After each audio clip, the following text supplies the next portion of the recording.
আপনাকে পুরো সায়েন্টিস্ট হতে হবে পদার্থবিজ্ঞানে, রসায়নের সায়েন্টিস্ট হতে হবে এমনটা না। ভর্তি পরীক্ষাতে আসবে কিন্তু বেসিক বিষয়গুলো। আজকে আমরা দেখব হচ্ছে পদার্থবিজ্ঞানের প্রথম অধ্যায় ভৌত রাশি এবং পরিমাপ। ভৌত রাশি হচ্ছে যেই সকল রাশিকে আমরা কি পরিমাপ করতে পারি তাদেরকেই কি বলা হয়, ভৌত রাশি বলা হয়। এখন ভৌত রাশির ভেতর অনেকগুলো বিষয় থাকে, যেমন আমরা যে সময়, স্মরণ, ভর, ওজন, বেগ, ত্বরণ, সমবেগ, এই সবগুলোই কি ভৌত রাশির অন্তর্ভুক্ত।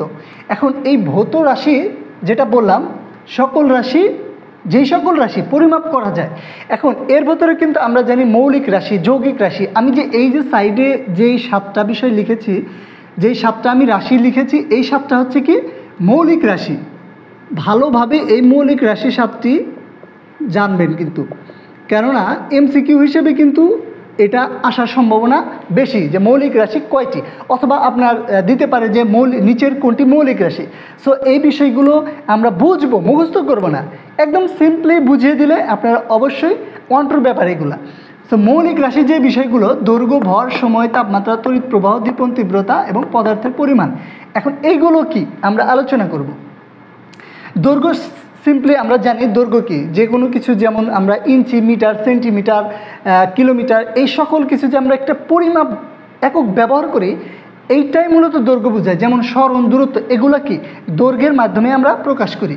এখন যেহেতু অধ্যায়ের নাম কি ভৌত রাশি ও পরিমাপ, এখন পরিমাপ জিনিসটা কি, পরিমাপটা হচ্ছে একক। আপনি একটা রাশিকে কিভাবে প্রকাশ করছেন, অর্থাৎ দৈর্ঘ্য যে আপনি কিভাবে প্রকাশ করছেন, যেমন আমরা ব্যবহার করি মিটার, ইঞ্চি, এটা হচ্ছে তার পরিমাপ।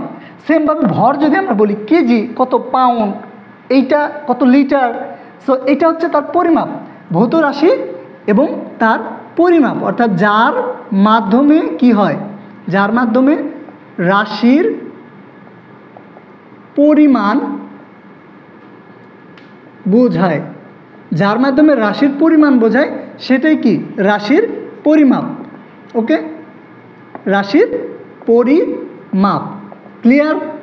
সো যে বিষয়টা বলি এখন, যেমন মৌলিক রাশি কি, এই মৌলিক কথাটি যার সাথেই থাকবে একই সংজ্ঞা, অটো সংজ্ঞা, স্বাধীন নিরপেক্ষ, অন্য কোনো রাশির মাধ্যমে গঠিত হয় না। দৈর্ঘ্যকে আমরা পরিমাপ করি কিভাবে, মিটারে, ভরের একক কি কেজি, সময়ের একক কি সেকেন্ড, তাপমাত্রা একক কি সেলসিয়াস কিংবা ফারেনহাইট, এভাবে আমরা প্রকাশ করি।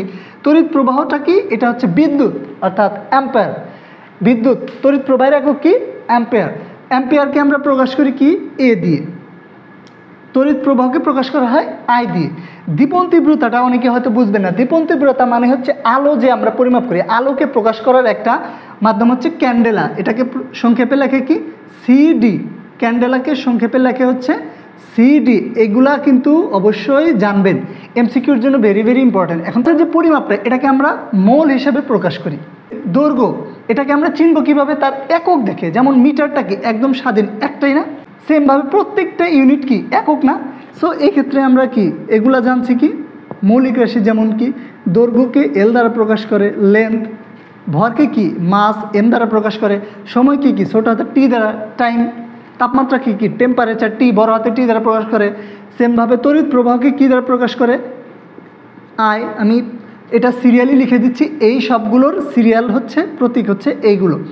সো তারপরে কি দীপন তীব্রতাকে, এটাকে আপনার আই দ্বারাও প্রকাশ করা হয়, এটাকেও আই দ্বারা প্রকাশ করা হয়। প্রয়োগ ক্ষেত্রে ভিন্নভাবে প্রকাশ করতে পারেন। পদার্থের পরিমাণও এন দ্বারা, ছোট হাতের এন দ্বারা প্রকাশ করা হয়। এই সবগুলো মৌলিক রাশির প্রতীক হচ্ছে এইগুলো। এখন যদি আমরা যাই যৌগিক রাশি কি, যৌগিক রাশি কি দুই বা ততোধিক রাশির সমন্বয়ে গঠিত।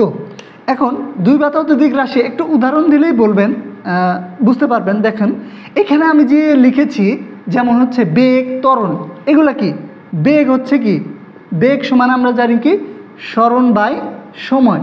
এখান থেকে একক কি স্মরণ একক মিটার, সময়ের একক কি সেকেন্ড। দেখুন আমি বলছি যে রাশিও চিনব কীভাবে, সিম্পলি যদি মনে না থাকে আমরা চিনব হচ্ছে ইউনিট, অর্থাৎ একক দেখে। বেগ যেহেতু আছে, বেগের একক কি একটা হচ্ছে মিটার আর একটা কি সেকেন্ড, অর্থাৎ দুইটার সমন্বয়ে কি বেগ গঠিত, তার মানে এটা কি যৌগিক রাশি।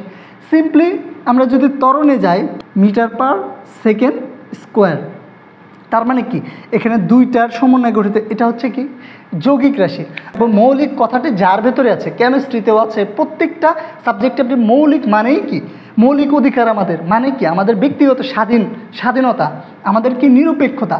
সো আজকে ভৌত রাশির মধ্যে যে বিষয়গুলো দেখলাম আমরা, মৌলিক রাশি, যৌগিক রাশি এবং ভৌত রাশির সংজ্ঞা, পরিমাপটা কি আমরা ক্লিয়ার হইলাম। আপনাকে পুরো সায়েন্টিস্ট হইতে হবে পদার্থবিজ্ঞানে, রসায়নের সায়েন্টিস্ট হইতে হবে এমনটা না।